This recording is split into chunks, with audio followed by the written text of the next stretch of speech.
అదే DPRS కాండము 28వ అధ్యాయం ఒక మాట చదువుకుందాం. మనం త్వరగా 2 మాటలు చెప్పుకొని చేస్తాను. హల్లెలూయా. నీవు నీ దేవుడైన యెహోవా మాట శ్రద్ధగా వినినెడల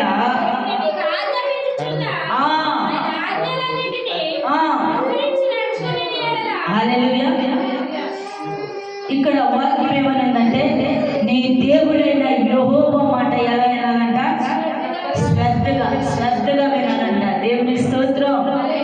శ్రద్ధగా వినకపోతే దేవుని కృప మహిమ మన మీద కుమ్మరించబడదండి. శ్రద్ధగా వినాలి, దేవుని యందు భయభక్తులు కలిగి ఉండాలి, దేవుని యందు నమ్మిక ఉంచాలి.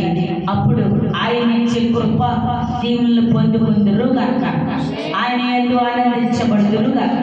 ప్రియ సహోదరి సహోదరుడా, మనం నేర్చుకోవాల్సిన మొట్టమొదటిగా, నీవెంత ప్రార్థన చేసినా, నీవు ఎంత ఆ ప్రవచనాలు మాట్లాడినా, ఎంత మంచి ఆ పాటలో పాడినా, ఎంత మెసేజ్ చెప్పినా, ప్రేమ లేకపోతే ఇది సమస్తము శూన్యమే అని దేవుడు మాట్లాడుచున్నాడు. హల్లెలూయా.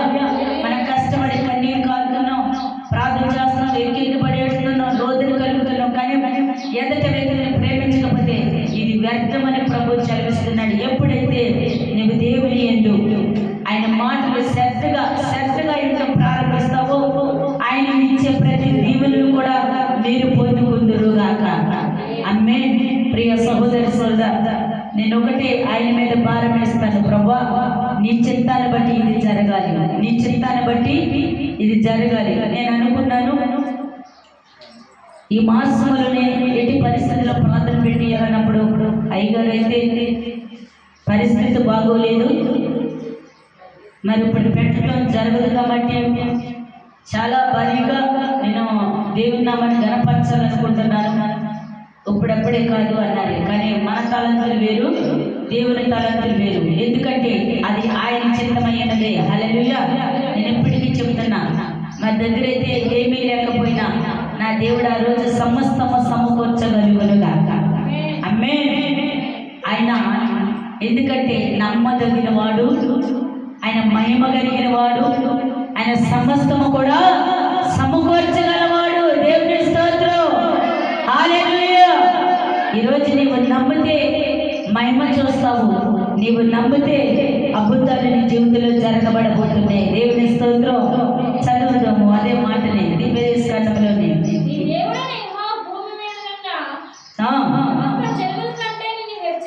అబ్బా, ఎంత గొప్ప మాట అండి.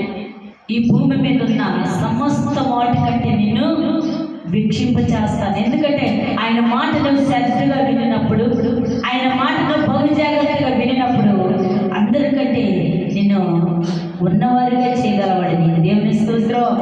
ఎందుకంటే యోబు దేవుని మాట విన్నాడు కాబట్టి ఒకటిగా రెండింతలుగా ఆశీర్వదించబడి ఉన్నాడు. ఈరోజు నీవు నేను ఆయన మాట ఏంటి, మనం పోగొట్టుకున్న ప్రతి కార్యములు కూడా పొందుకుందురుగాక, ఆయన యందు ఆనందించబడుదురుగాక. చదువునని కింద చదువు.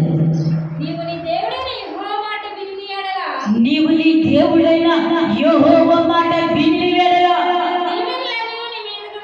ఎంత గొప్ప కార్యాలండి. దీవెనలన్నీ కూడా నీ మీదకి వస్తాయి అంట. ఎప్పుడో తెలుసా? నీ దేవుడైన యెహోవా మాట నువ్వు శ్రద్ధగా విన్నప్పుడు.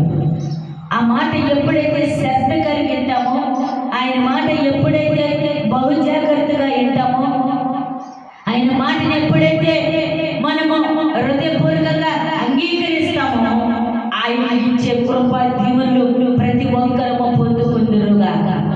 ఆమేన్. చాలా మంది కూడా దేవుని మాటలో నిర్లక్ష్యం చేస్తున్నారు, ఆయన యందు ఆనందించలేకపోతున్నారు. ప్రియ సహోదరి సహోదరుడు, కింద చదువు మాట. నువ్వు పట్టణములో దీవించబడతావు, నువ్వు పొలములో దీవించబడతావు. హల్లెలూయా. నువ్వు పట్టణములో, పొలములో, గర్భములో, భూఫలము ప్రతి విషయములో కూడా నీవు దీవించబడతావు. నేను ఒక మాట చెప్తాను, ముగించేస్తున్నాను.